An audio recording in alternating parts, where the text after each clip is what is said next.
4 years, 5 years ago.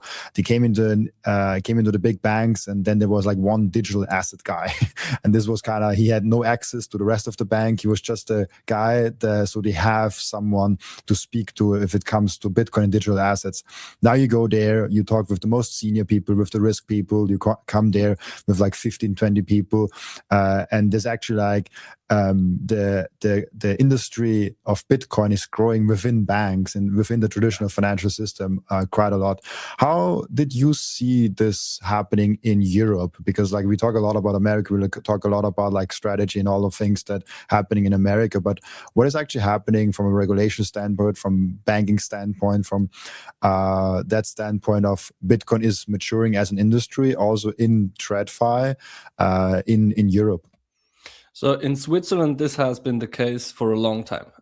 Even when we started with Relay 5 years ago, already the FINMA and other regulatory bodies like Financial Market Authority, they all had teams already, like crypto and digital assets and Bitcoin teams, and so did banks. We have banks that offer services like custody and trading for Bitcoin and other digital assets for years and years now. I think 2017, the first private banks and innovative online banks started, and now we have cantonal banks and big banks like PostFinance. Like I would say half of the banks in Switzerland, there are like 150 banks in Switzerland. I would say almost half of them have some sort of an offering, even if it's just giving access to ETFs, or often then it's really like custody and trading directly Bitcoin and other cryptos.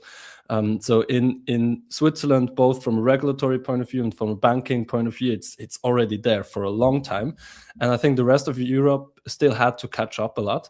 There was this one big acquisition, I don't know, when it's 21, 22 maybe, where the Deutsche Börse has, the German stock exchange has basically bought crypto finance, a big company in Switzerland, and so they started to grow their capabilities as well. And now they're different, like Deutsche Bank and the Sparkassen and a lot of German banks now. Kind of Germany is kind of the leader in Europe when it comes to that, together with France, I would say. And also Austria, and there are a lot of banks now that build their whole capabilities, whole departments, whole teams around digital assets, and also strategies and services and products around it. in terms of regulators as well, like the regulator we dealt with for our MiCA license was the French regulator, the AMF, and they have a whole team of I don't know, 20, 30 people that only deal with MiCA licenses and companies that are seeking to be regulated for crypto activities, etc. As an early stage startup, you always want to be fresh, you want to be cool, you want to be dynamic, and you want to be kind of the pirates.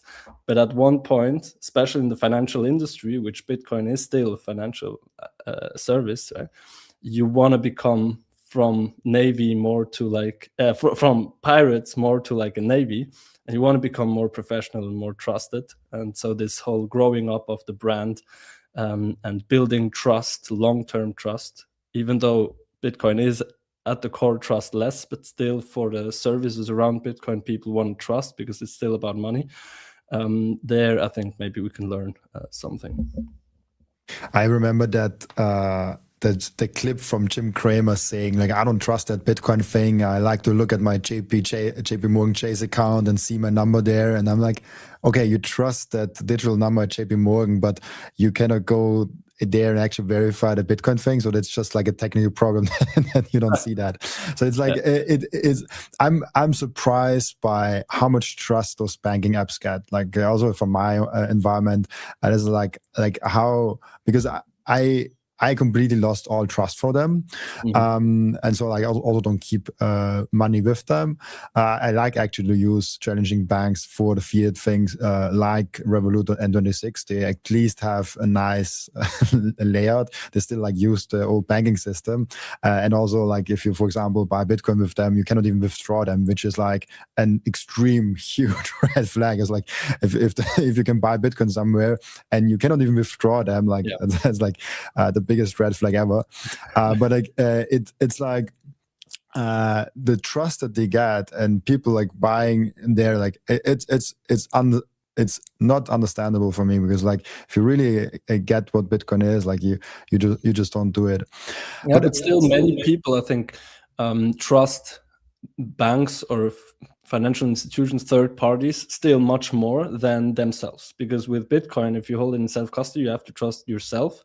And kind of also you have to trust the technology, because these people don't understand the technology deeply. They're not able to, don't trust verify. They're not able to verify really and read the open source code, etc. So they need to trust the technology, which they don't understand. So they use proxies like other people like you and content creators, who talk about it and explain it to them. Okay, so this increases maybe the trust, but then also it's a new concept. It's, only 15, 16 years old. It's like you have these 12 words and you need to learn about what is a private key and public key and how to use it. And what if my stick where now my 1 Bitcoin or whatever, a lot of money where is on, like what if that doesn't work anymore? I had friends, for example, who I hooked up with Bitcoin and they're happy, but then they call me up now a few years down the line and they're like, hey, kind of my ledger doesn't work anymore. What do I do, right? So it is very scary. Who do you call? And so in the end, they probably, even though there are a lot of benefits if you hold Bitcoin in self-custody, they still trust a bank because they just know how it works there.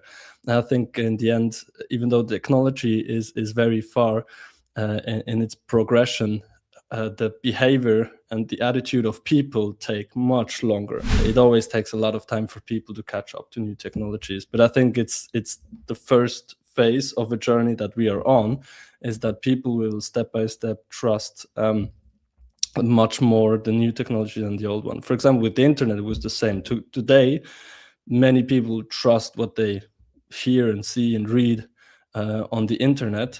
20, 30 years ago, they would much rather trust what they read in traditional media or what they find in books in the library.